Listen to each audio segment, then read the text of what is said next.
Okay, so the post that I posted on Facebook listed basic details of what happened, but there's been a lot of questions about more specifics. So we've been wanting to do this video to basically explain exactly what happened with Jeff's situation. So this is quick anatomy. The aorta is this vessel that comes off of the heart, largest vessel in the human body, and it supplies blood to our arms through the subclavian arteries and the brain through the carotids that jet off of it through this arch, and to the kidneys, and then eventually to the legs. So close-up anatomy, you have the aortic valve that connects to the heart. The aortic root is just this section right by the valve. The ascending aorta, because blood flows this way, and you have this small section here that's the aortic arch, and that's where these other arteries stem off from. And then you have this section that's the descending aorta before it becomes, before it shoots off to kidneys and becomes the abdominal aorta.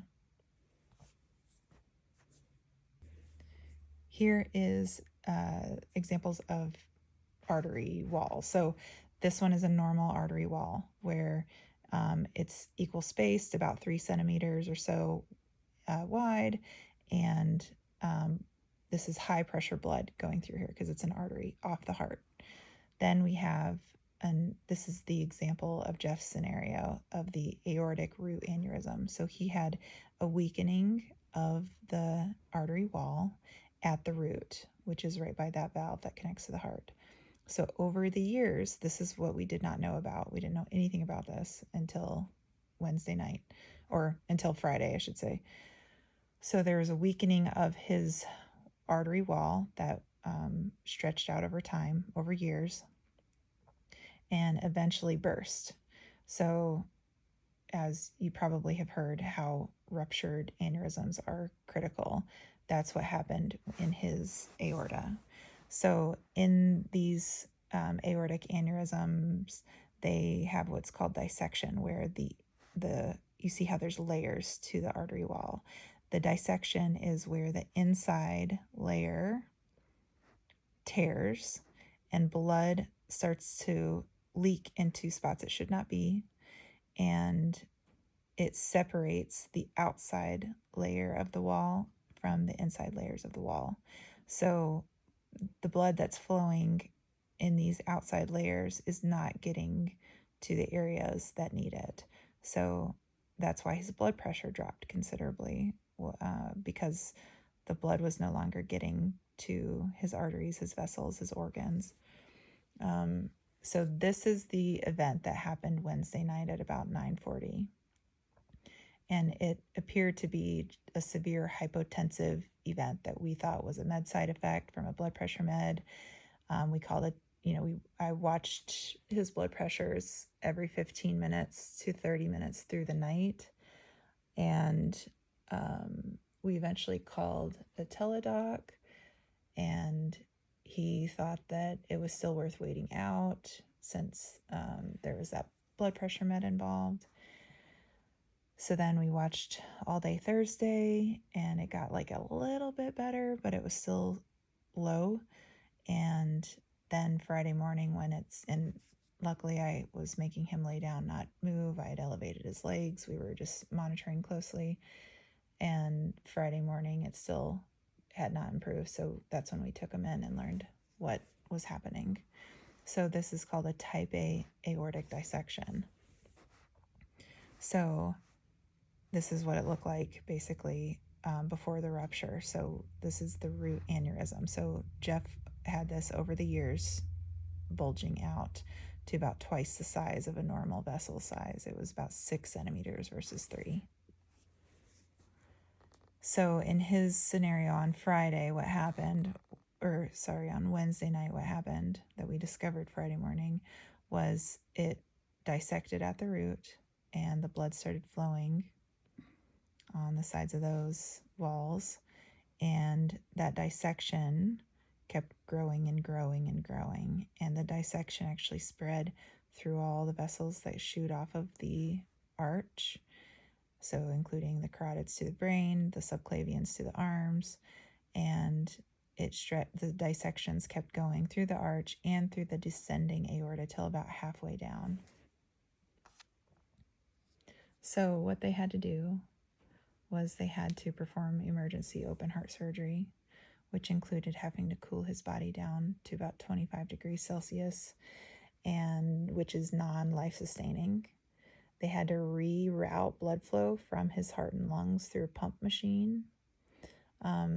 They had to replace his aortic valve with a mechanical one. They had to perform a hemi-arch repair to replace as much of the dissection as they could. They could not get all of it because of how risky. They basically had to do a risk analysis of how much they could do, and the root was the most affected area. So during this procedure, they had to, at one point, so they had him open for 5.5 hours, or the surgery was 5.5 hours long. They had his body temperature at that 77 degrees Fahrenheit for 3.5 to 4 hours. And for 23 minutes of it, they had to cut off all blood supply to the lower half of his body, including his kidneys. Then after they performed the hemi-arch repair, they had to reconnect blood supply to his heart and lungs and watch for 30 minutes before they close him up to ensure that it's working. He did need defibrillating once to restart his heart. They had to slowly bring his temperature back up, so that was why the length of the surgery took that long. They then could wire his sternum closed and close up his soft tissue. So in the operation, they replaced the valve with a mechanical one, and they replaced his entire ascending aorta, and then as much as they could of the arch. So this is where it was called hemi-arch repair. So they tried to basically grab all that they could without affecting these vessels, because the surgery that would be to replace all of this was not life-sustaining. It would pose too much of a lethal risk to do that.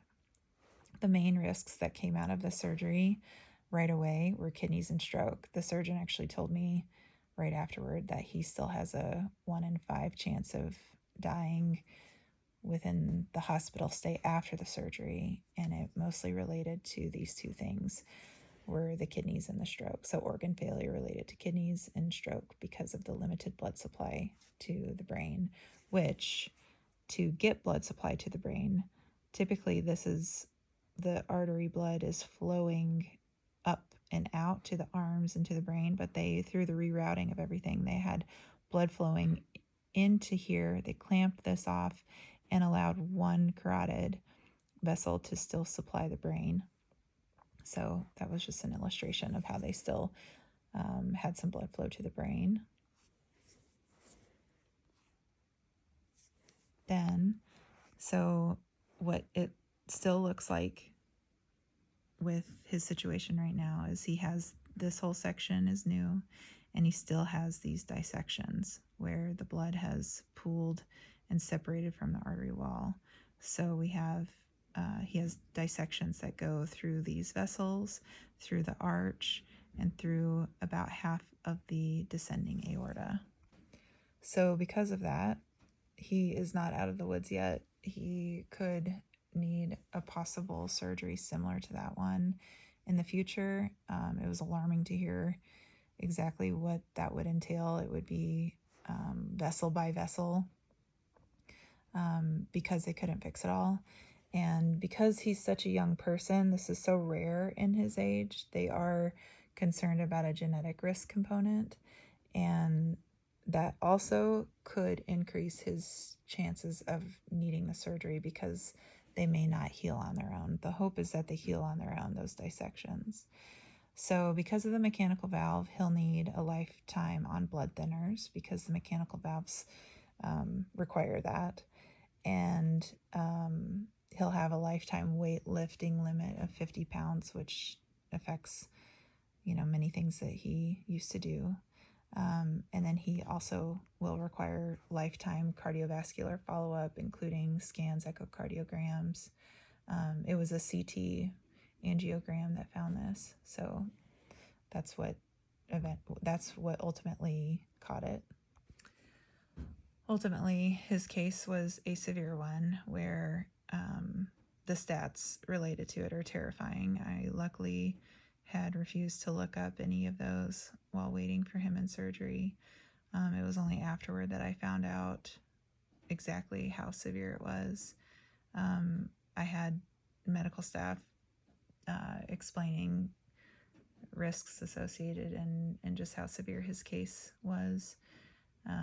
So we know he's extremely lucky to have survived that, and he would have died in hours had we not gotten him to the hospital. So here we are in recovery. Okay, that's all I got.